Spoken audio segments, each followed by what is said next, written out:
ঈসা versus দাজ্জাল।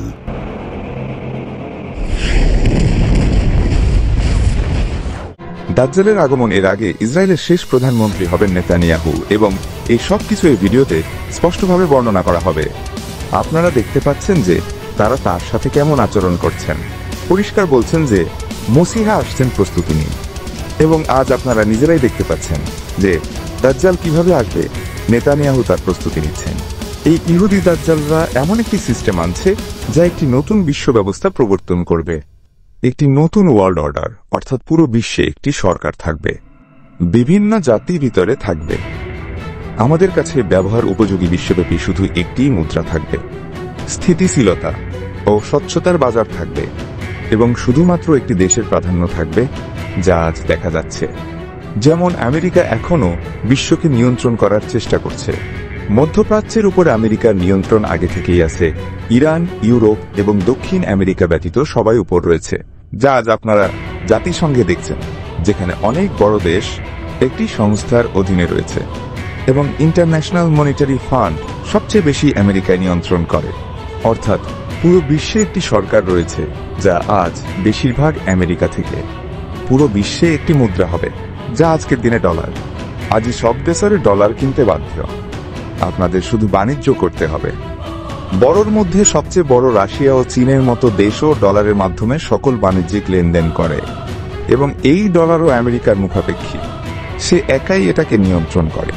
যদি America কোনো দেশের ওপর নিষেধাজ্ঞা জারি করে, তাহলে এক নিমিষেই সেই দেশ ভেঙে যাবে। এতদিন যার কারণে আমেরিকার বিরুদ্ধে কেউ দাঁড়াতে সাহস পায় না। এছাড়াও কাগজের নোটের ব্যবহার কমানো হচ্ছে এবং ডিজিটাল মুদ্রা চালু করা হচ্ছে, এবং বিটকয়েনের মতো ক্রিপ্টোকারেন্সি আজকাল বিখ্যাত। সারা বিশ্বের সরকার এটিকে গ্রহণ করছে। পুরো বিশ্বে আমেরিকার ডিজিটাল আইডি এবং নজরদারির সিস্টেম চালু করেছে, এবং সমস্ত তথ্য তাদের কাছে পৌঁছে যাচ্ছে। ইন্টারনেটে প্রত্যেক ব্যক্তির ডেটা সংরক্ষিত থাকে। বায়োমেট্রিক্স পদ্ধতিতে তৈরি আইডি কার্ডের মাধ্যমে প্রত্যেক ব্যক্তির সম্পর্কে সে জানে। তো এই দাজ্জালি সিস্টেম আজ স্বয়ংসম্পূর্ণ। এটা বিশ্বে দ্রুত বাড়ছে। এই সবের মাধ্যমেই একদিন দাজ্জাল খোরাসান থেকে বের হবে এবং ওই অঞ্চলগুলোতে ফ্যাসাদ ছড়াতে শুরু করবে। সে মৃতদের জীবিত করবে এবং মানুষকে জীবিত করে দেখাবে, এবং লোকেরা তাকে ঈশ্বর মানতে শুরু করবে। যে বছর দাজ্জাল আসবে, প্রচুর বৃষ্টি হওয়া বন্ধ হয়ে যাবে এবং পুরো বিশ্বে খরা হবে, ফসল ফলবে না, এবং খাদ্যেরও চরম অভাব দেখা দেবে। লোকেরা ক্ষুধায় মরতে থাকবে, কিন্তু দাজ্জাল যেখানে চাইবে সেখানে বৃষ্টি হবে এবং জমিতেও ফসল খুব ভালো হবে। এর মানে হলো সে প্রকৃতিকে নিয়ন্ত্রণ করবে, এবং এটা আজ আমরা সবাই সে প্রযুক্তি সম্পর্কে জানি, যেটাকে ব্যবহার করে দাজ্জাল ফসল ফলাবে। এই প্রযুক্তিকে ক্লাউড সিডিং বলে।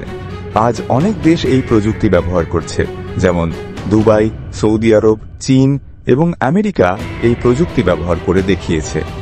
যেসব এলাকায় বৃষ্টির সম্ভাবনা কম এবং যেখানে ফসল উৎপন্ন হয় না, সেসব এলাকায় এই প্রযুক্তি ব্যবহার করে ফসল ফলানো হচ্ছে। এই কারণেই আরব দেশগুলো এই প্রযুক্তিতে প্রচুর বিনিয়োগ করছে, কারণ সেখানে বৃষ্টি খুব কম হয়।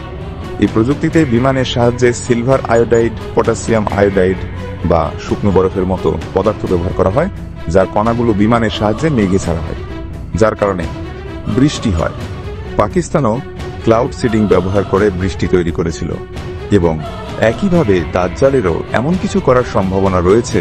সেও প্রযুক্তি ব্যবহার করে আবহাওয়া নিয়ন্ত্রণ করবে। এভাবে দাজ্জাল মৃতদের ও জীবিত করে দেখাবে।